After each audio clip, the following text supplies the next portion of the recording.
There are some places on Earth that feel like they hold multiple worlds all at once. Lands of just impossible contrast, where ancient whispers seem to echo through the canyons of modern cities. Peru is absolutely one of those lands.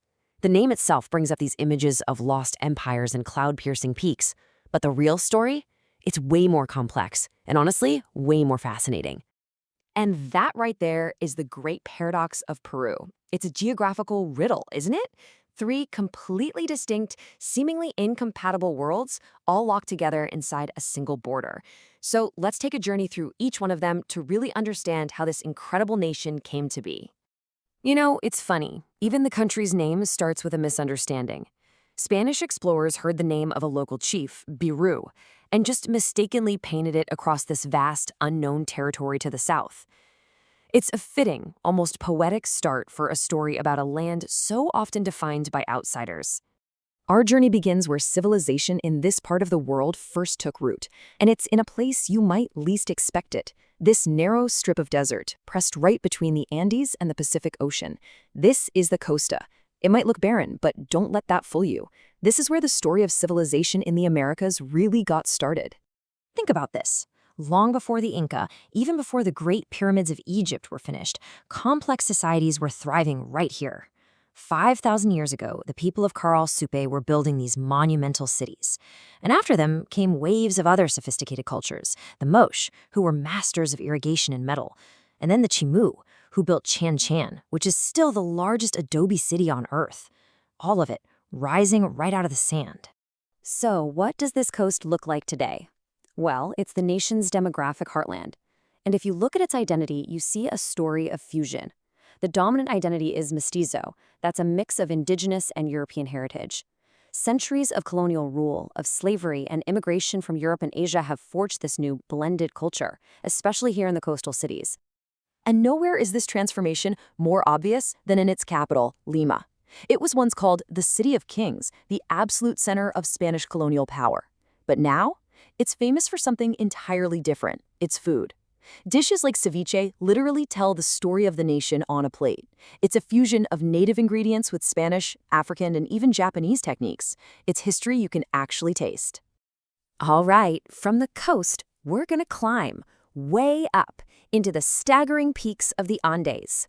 This is the Sierra, the highlands. We're talking a world of thin air, dramatic landscapes, and the home of the most famous empire in the Americas. Let me just throw a number at you. 16 million. What do you think that represents? Well, that was the estimated population of the Inca Empire at its peak. 16 million people, all united in what was the largest and most organized state in the pre-Columbian Americas.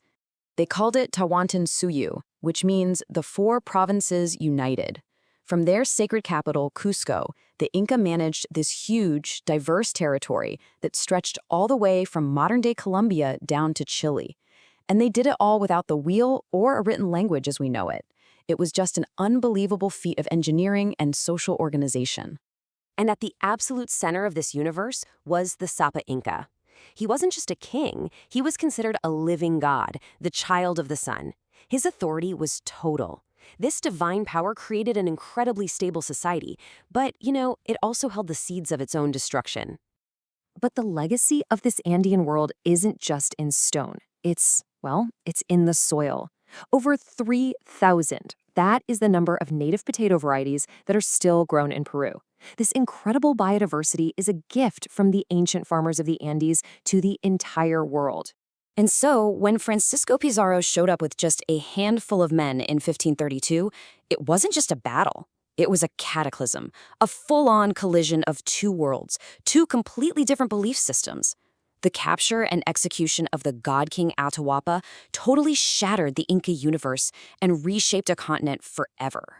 Okay, from the cold, high peaks of the Sierra, we now descend into our third and final world.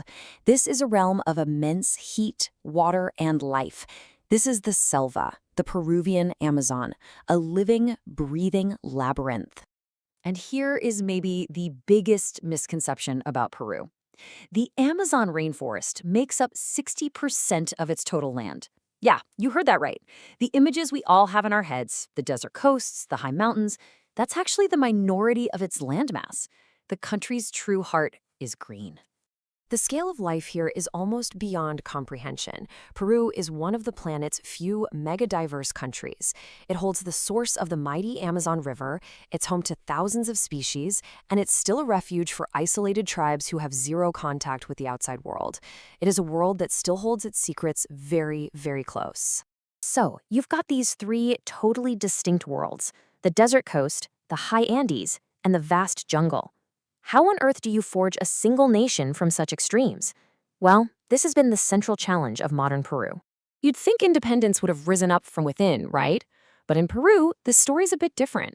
It was the last royalist stronghold.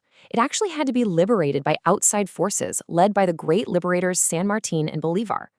Independence was declared in 1821, but it was the Battle of Ayacucho in 1824 that really definitively ended Spanish rule not just in Peru, but across the entire continent. But freedom brought a whole new set of challenges. Peru's modern history has been a dramatic roller coaster of boom and bust. It had this bizarre economic boom fueled by, get this, bird droppings, the guano era. It endured a brutal internal conflict with insurgents, it went through the authoritarian rule of Fujimori, and more recently has been gripped by a period of just breathtaking political instability, with presidents rotating in and out of office at a really alarming rate. And underlying so much of this turmoil is a persistent challenge that has plagued the nation's leadership for decades: deep-seated corruption. It has touched nearly every recent presidency, and it's just been eroding public trust and testing the very foundations of its democracy. And yet, through all of that, this remains the national motto: firme y feliz por la unión, or firm and happy for the union. It's not just a slogan. It feels like this powerful, ongoing hope, this aspiration to finally weave its different worlds, the coast, the Sierra, and the Selva, into a single, resilient national fabric. Peru remains a land of these profound contrasts, a nation built on the fault lines of both geography and history. The journey to truly unite its three worlds is far from over. And so the ultimate question isn't just what Peru has been, but what this nation of impossible contrasts will choose to become.